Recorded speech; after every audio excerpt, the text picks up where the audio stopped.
How to rebuild trust in a relationship after betrayal. You might think that that can't be done, but in this video, I'm going to show you how.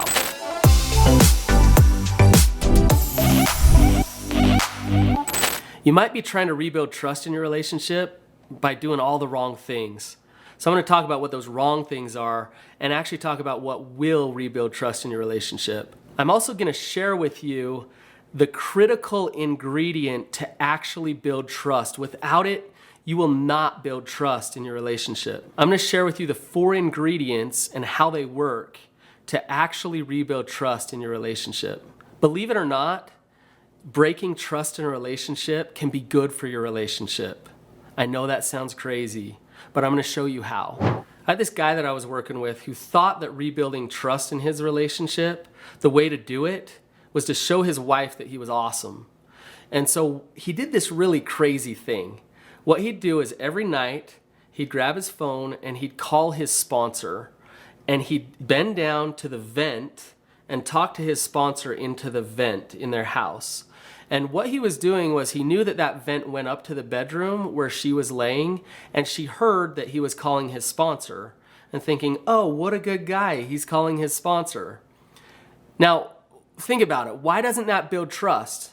The reason it doesn't build trust is because he's manipulating how she views him. He's not showing up as an honest person in the relationship. I had a good friend whose grandpa invented this machine that makes fake diamonds. And they say that the diamonds, like, they can hardly distinguish between a fake one and a real one. Well, guess what? Trust can't be fabricated. Trust isn't like diamonds. Trust is a pure commodity, and it has to be real. So I'm going to share with you how you actually create real trust in a relationship, especially if you've hurt somebody or betrayed somebody. Showing up weak will not build trust in your relationship. If you're trying to become everything that you think they want you to be, then you're showing up weak. You're not showing up authentic in the relationship. Stepping into some conflict in your relationship is actually good for trust building. It's better for you to take the short-term pain of the conflict to create the long-term trust than to show up as somebody who's weak and compliant and try to create trust that way. When you're walking across a bridge, how do you know you're not going to fall off the bridge? How do you know that the bridge isn't going to break? There's one thing that the bridge has that makes you trust that bridge so that you can walk across it. And what that is integrity. The integrity of the bridge makes it so that you'll go across that bridge. You trust it. You will never have trust in your relationship, ever, unless you have integrity. Okay? So, here's integrity. Now, how do you actually show your partner that you have integrity? What I was talking about before, that's not integrous. Being in compliance, acting like you're a good person, that will never build trust in the relationship. Real integrity will. So you will not have trust in your relationship unless you have integrity. Now, this is how you show integrity in the relationship. Here's the recipe. You have to have honesty. Now, honesty is a lot more than just saying yes or no to things. Yeah, I did that. No, I didn't do that. Honesty is not living in denial. It's living in reality. It's facing what is and being okay with what is and being able to be open and transparent and talk about the things that are going on in your life. It's not omitting things and just being able to be an authentic person. Okay, the next thing that's important is empathy. Now, what empathy shows to your partner is that my heart cares about you. I'm connected to you. I'm honest, but I also am okay with validating how you feel and holding space for you.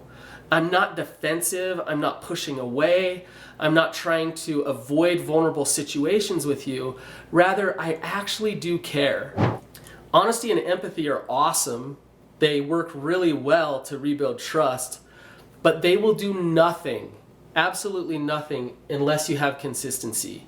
If you're an honest, empathetic person for a week, and then you're not that anymore, it won't build any trust. So learning how to be consistently honest, consistently empathetic with your partner, that's what's going to start to build safety and trust in your relationship.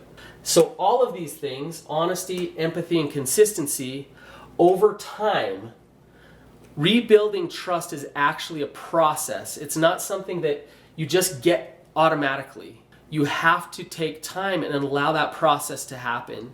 And as you do, trust can get rebuilt. So this equation right here, it all leads to showing that you actually have integrity. Integrity naturally will rebuild trust in your relationship. Trust is the foundation of a healthy relationship. In fact, I'd go as far to say that if you don't have trust, you don't have a relationship, because you don't know each other. You don't know the real person that you're in a relationship with. So you have to have trust. Now, I talked about how can breaking trust actually help a relationship. I know that sounds crazy. I'm not suggesting that you go break trust. However, if you go through this rebuilding process with trust, if you learn how to be an honest, empathetic, consistent partner, and you do that over time, your relationship demands that integrity. So if bad things have happened and now you've rebuilt that trust, your partner's gonna know, I have to have an honest person to be in a relationship with. It reminds me of a kintsugi bowl. And what a kintsugi bowl are these porcelain bowls that they break. And they break them on purpose and they seal them back together with gold. And it makes the bowl stronger and actually a lot more valuable because it's been broken. But they've done the work to rebuild it. They've done the work to piece it back together. If you're willing to go through this process, spend the time and the energy to be this type of person, your relationship will be so much better. Now that you've watched this, what you need to do is go watch my video on how to fix a relationship after trust is broken. I get more specific about things that you can do to actually start this rebuilding trust process. In that video, we actually put this equation into action.